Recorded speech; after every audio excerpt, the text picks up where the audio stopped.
Hong Kong is one of the easiest cities in the world to enjoy, if you understand how it works.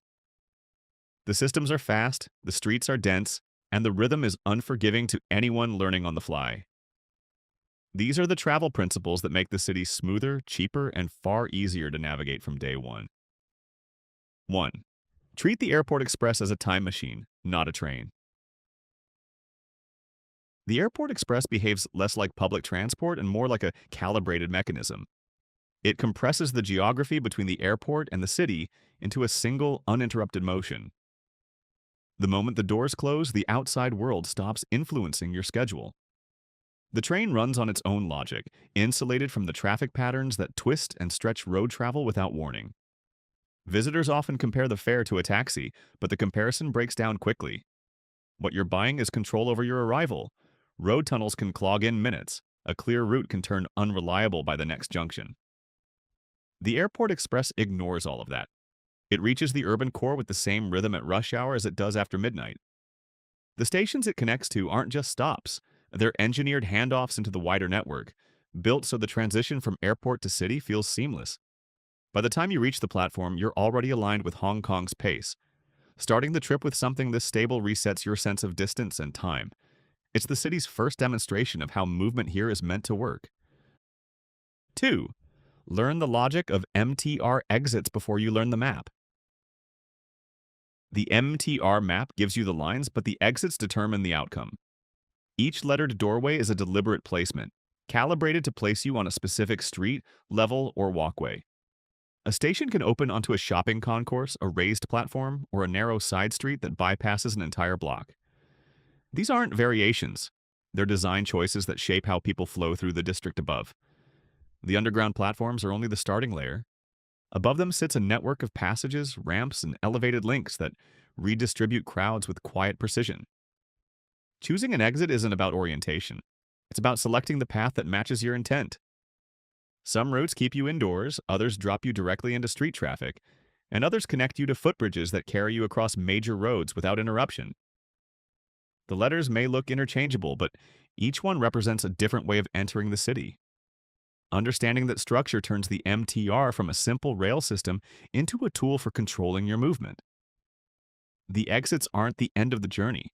They're the first decision that shapes everything that follows above ground. 3.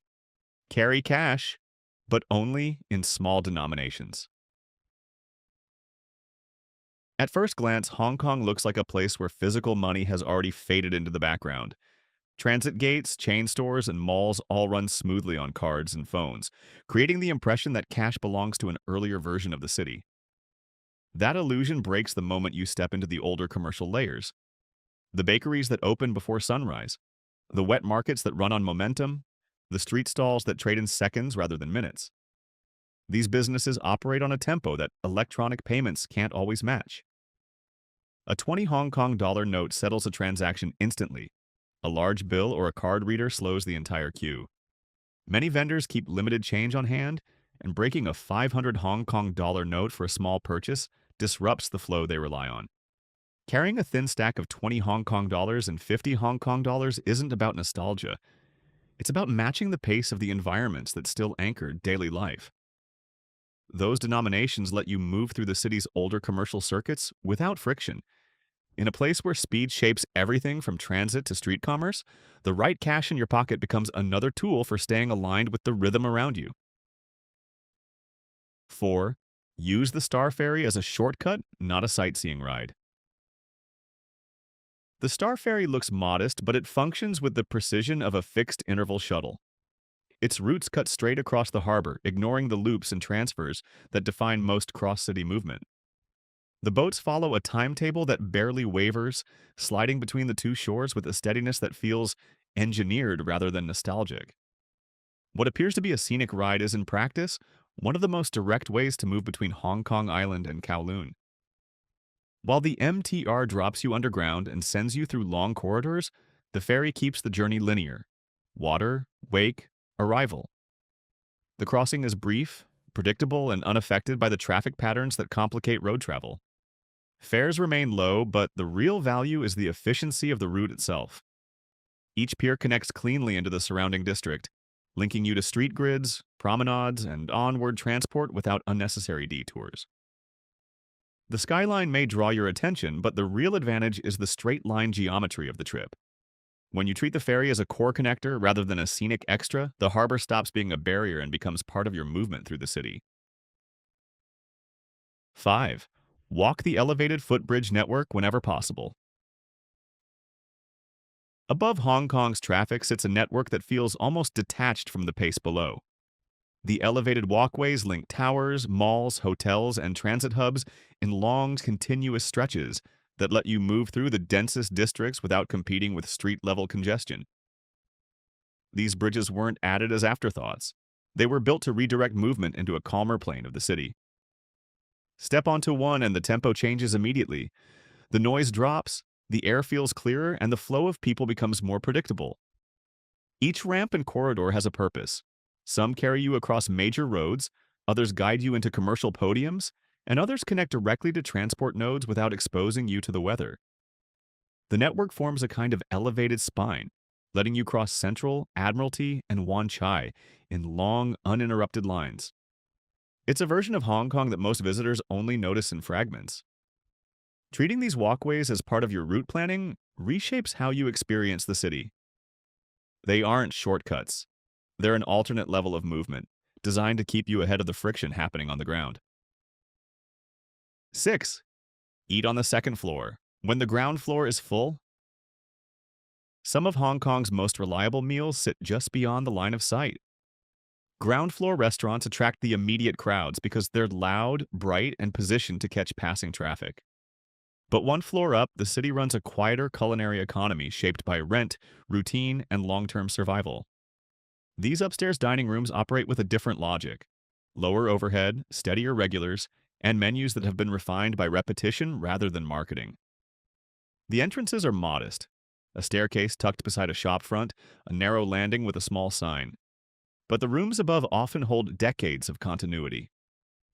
Inside, the pace is direct and unembellished. Orders move quickly, dishes arrive without ceremony, and the atmosphere feels anchored in everyday life rather than spectacle.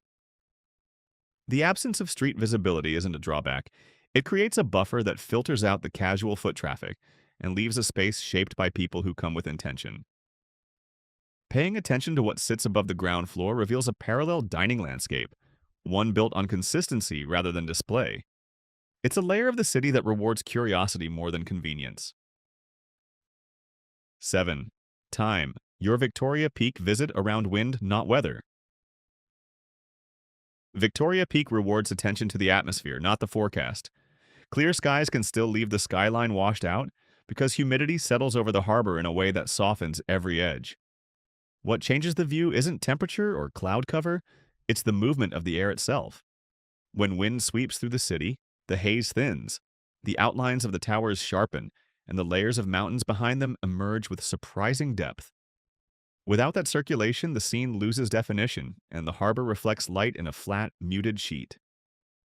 Checking wind patterns gives you a far better sense of what the peak will look like than any weather icon. A steady breeze from the east or southeast can transform the panorama within a short window. The transport up the mountain runs the same either way, but the experience at the top shifts dramatically. On the right day, the skyline feels etched rather than distant, and the colors carry more weight. Planning your visit around these shifts turns the peak from a routine stop into a moment where the entire city comes into focus. 8. Use minibuses for short, awkward routes the MTR doesn't cover. Hong Kong's rail network handles the major corridors, but the city's finer details are stitched together by its minibuses. These routes fill the spaces where a full station would be impractical. Steep hillsides, compact neighborhoods, and short stretches that sit just beyond comfortable walking distance. From the outside, the system can look improvised, yet each line solves a specific spatial problem. Green routes follow fixed paths with set stops, while red routes adjust to demand, departing as soon as seats fill. Inside, everything is built for efficiency: tight seating, quick acceleration, and drivers who navigate narrow streets with practiced certainty. The scale of the vehicles allows them to slip through areas larger buses can't reach, turning awkward connections into direct links. For travelers, understanding this network opens up parts of the city that don't appear intuitive on a map. Minibuses compress distance in a way the MTR can't, revealing how Hong Kong handles movement at its smallest scale. They're not an alternative to the rail system. They're the connective tissue that completes it. 9. Treat shopping streets as algorithms, not attractions. Hong Kong's retail areas run on distinct internal rules, even when they sit only a few blocks apart. What looks like a dense mix of storefronts is actually a set of tightly organized ecosystems, each built around a different category of demand.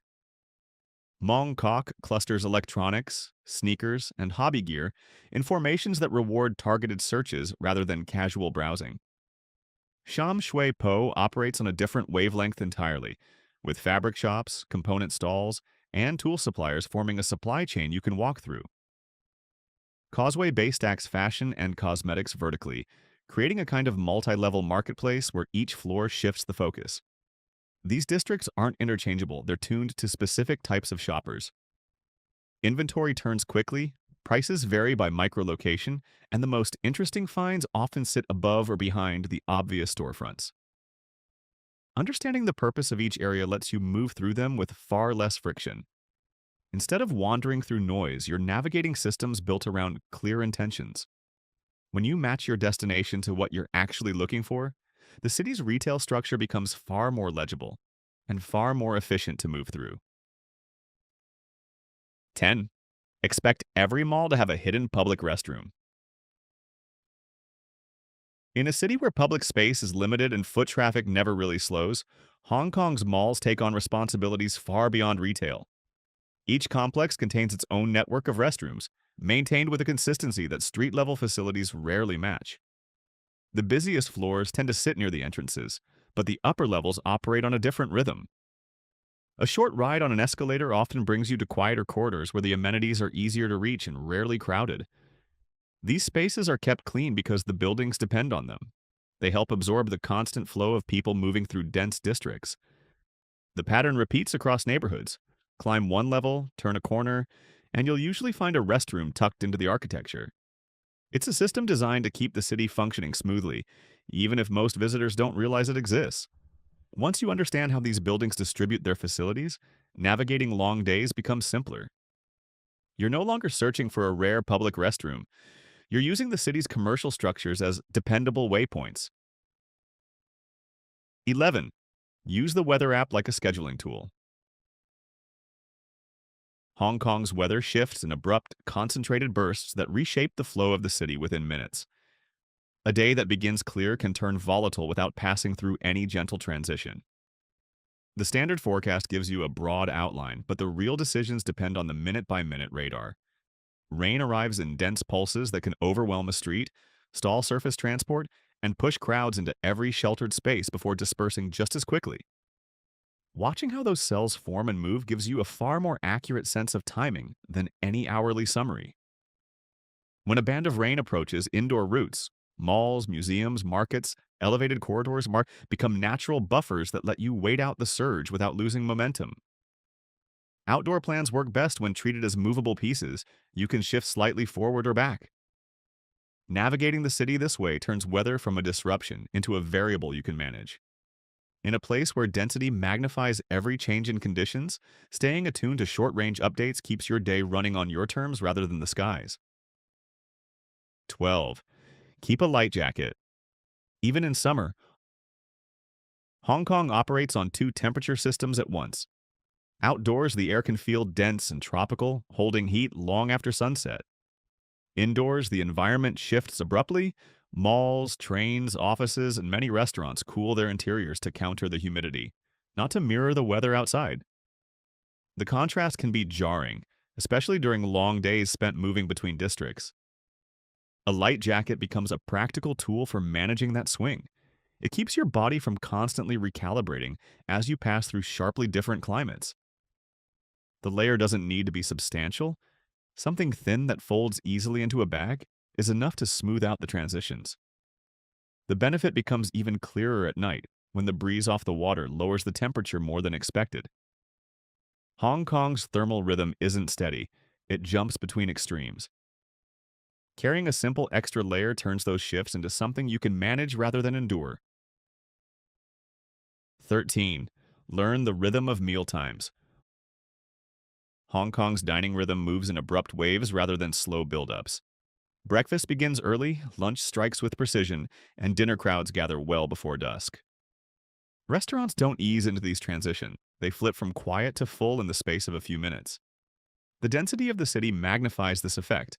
One release of office workers can overwhelm an entire row of eateries, turning open tables into a line that spills onto the pavement. Visitors who arrive during these surges often assume the city is perpetually packed, when in reality the pressure comes in concentrated bursts. Adjusting your timing even slightly changes the entire experience. Arriving ahead of the main rush gives you space to settle, staff who aren't racing the clock, and a kitchen that's still operating at its most controlled pace. The meal moves faster, the room feels calmer, and the city's intensity stays outside the door. Understanding how sharply these cycles turn lets you navigate the food scene with far less friction. In a place where demand spikes without warning, eating just before the wave gives you the smoothest path through the day. 14. Use ferries to reach neighborhoods the MTR skips. Hong Kong's ferries form a quiet but essential layer of movement along the edges of the city. On a map, the routes look simple, yet each one solves a geographic constraint that rail lines can't address. Several neighborhoods sit directly on the water with no efficient way to reach them by train, and the ferries connect those points with a directness that surface transport rarely matches. The crossings are steady, calm, and often quicker than stitching together a train and bus combination. Instead of navigating tunnels or elevated roads, you move across open water in a single, uninterrupted line. The piers link cleanly into the surrounding districts, promenades, markets, residential streets, giving you an immediate sense of the area's pace. Approaching places like Kennedy Town, Sai Wan Ho, or the outlying islands by water changes how they feel. The transition is slower, the scale shifts, and the city's density recedes for a moment. The ferries aren't an add-on to the transit system. They're the coastal connectors that complete it. Using them expands the practical map of Hong Kong, opening routes that don't appear obvious until you travel them. 15. Treat escalators as the city's vertical routing system. Hong Kong organizes movement in 3 dimensions, and its escalators form the vertical channels that keep that structure functioning. They aren't scattered conveniences. Each one is positioned to redirect foot traffic, relieve pressure points, or connect levels that would otherwise require long, indirect climbs. You encounter them everywhere, inside malls, inside stations, between podiums, and even outdoors where the terrain rises sharply. The mid-level system is the most visible example, but the same logic appears throughout the city in smaller, tightly integrated segments. These moving corridors shift people upward or downward with a consistency that reshapes how crowds distribute themselves. A single ride can lift you past a congested street, link you into a building's internal network, or drop you onto a platform that feeds into multiple routes. The city relies on these transitions to keep its layered design workable. Paying attention to where each escalator leads reveals how Hong Kong manages circulation across height, not just distance. Using them deliberately turns the city's vertical complexity into something navigable, letting you move through dense districts with far less resistance. Hong Kong rewards travelers who move with intention. Once you understand the city's pace, the small frictions disappear, and the real experience comes forward. The food, the movement, the skyline, the energy. Use these tips as your foundation, and the rest of the trip builds itself.